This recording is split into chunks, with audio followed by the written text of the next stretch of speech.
Hey, what's up everyone? This is Silver Slayer. Thank you for tuning into this video. So 2019 has been a huge year for precious metals.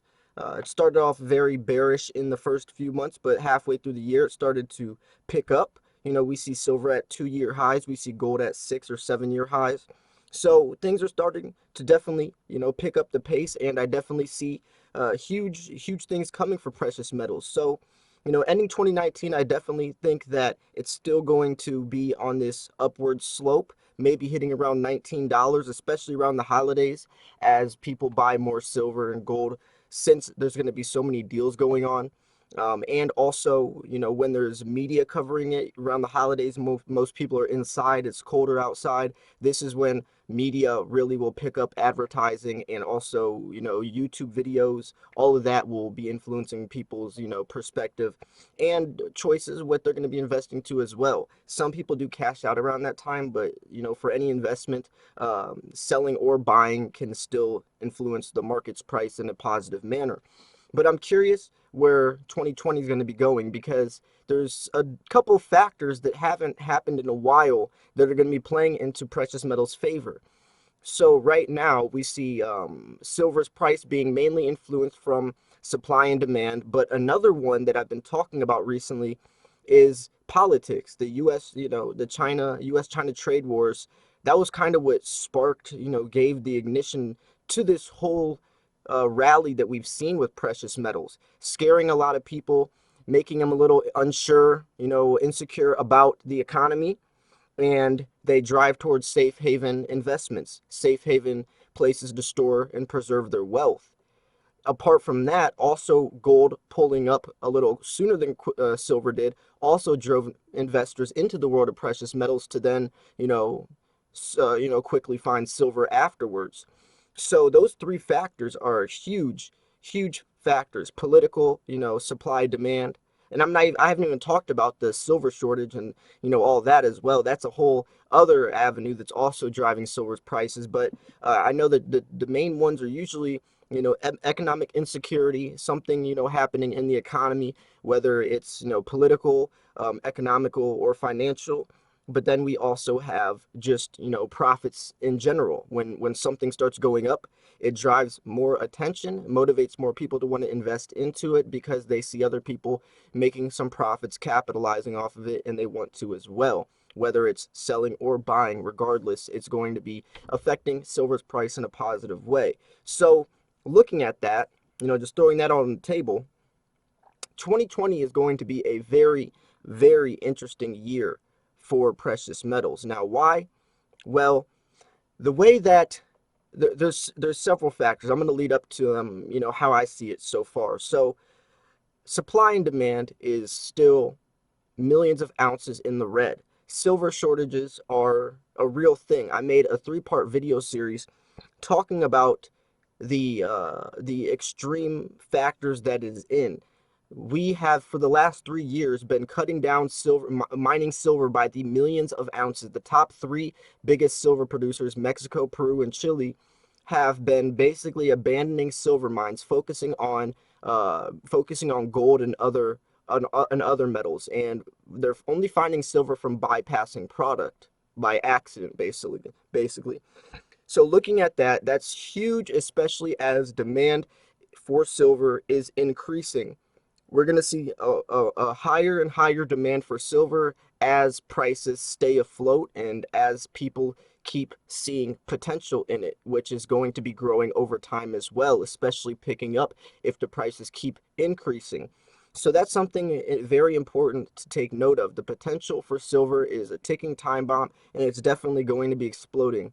Now, when I say exploding, I'm not saying $100 silver. I'm just saying that the rally isn't going to be stopping. There are resistance levels, there are support levels that we have to be staying in touch with, but those are definitely key points to make. Now, what else in 2020? I definitely think the dollar deflating is going to be hindering people that want to invest into fiat-based investments, whether it's stocks, real estate, stuff like that, even just holding their money in savings, because the dollar's losing its purchasing power. Hyperinflation is destroying the economy's outlook on what the dollar is worth or where it could be headed. And I think that people are starting to become more aware of this. They're more aware than ever, how many trillions of dollars in debt we are, what the financial, with the reality of our financial situation is, not even just for America but globally. There's so many cashless nations appearing nowadays. People, especially third world countries, that they're going to cryptocurrency for their main form of monetary value. And it's interesting times right now. But another one I want to talk about is the 2020 presidential election. I think this is going to be the biggest influencer for 2020 that is going to be at play. And I think if silver is going to make a huge move like it did in 2011, it's going to be from the 2020 presidential election. Looking at how much silver was affected from the US-China trade wars was outstanding and really important to take note of, because that is something nowhere near as big as the presidential election is going to be.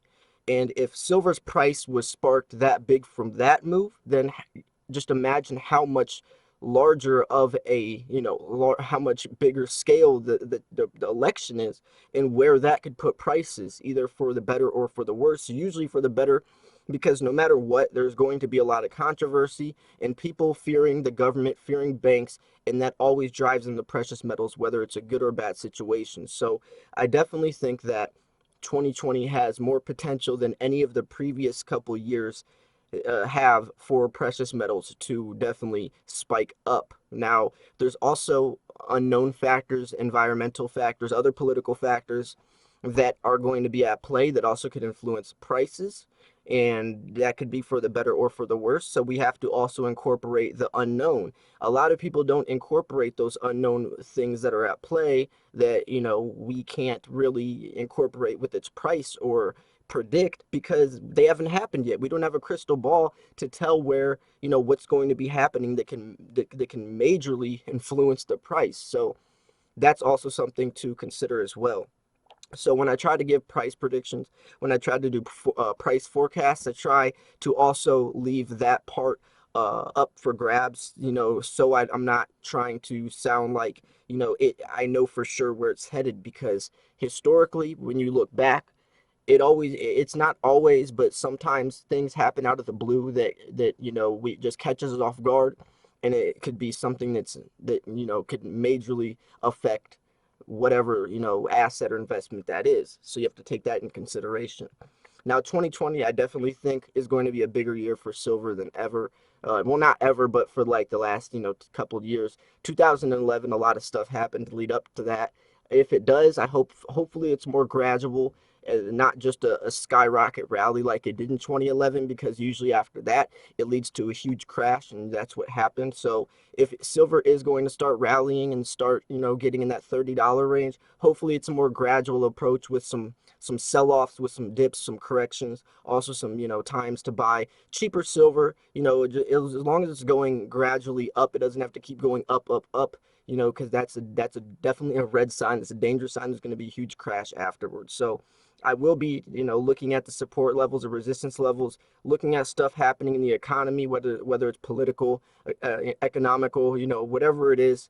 There's definitely some signs that we can all observe and kind of take note of to give an easier prediction, or a better educated guess on where prices are headed, and that can also majorly affect if you're going to be buying or selling or trading or just holding off. Patience is definitely key when you're investing into stuff like this, when it's a slower market. Patience is definitely key. So if you are very impatient, or if you're one of those people that watches prices every day and gets really emotionally affected by it, I definitely would maybe think about cutting back or learning ways to grow patience, because you can make some very, very bad mistakes when doing that. Impulse selling, impulse buying, panic selling, that stuff is some of the most dangerous stuff to do if you're an investor, because that is, that's probably the easiest way to lose lots of money and make irrational mistakes, or irrational purchases. So when you are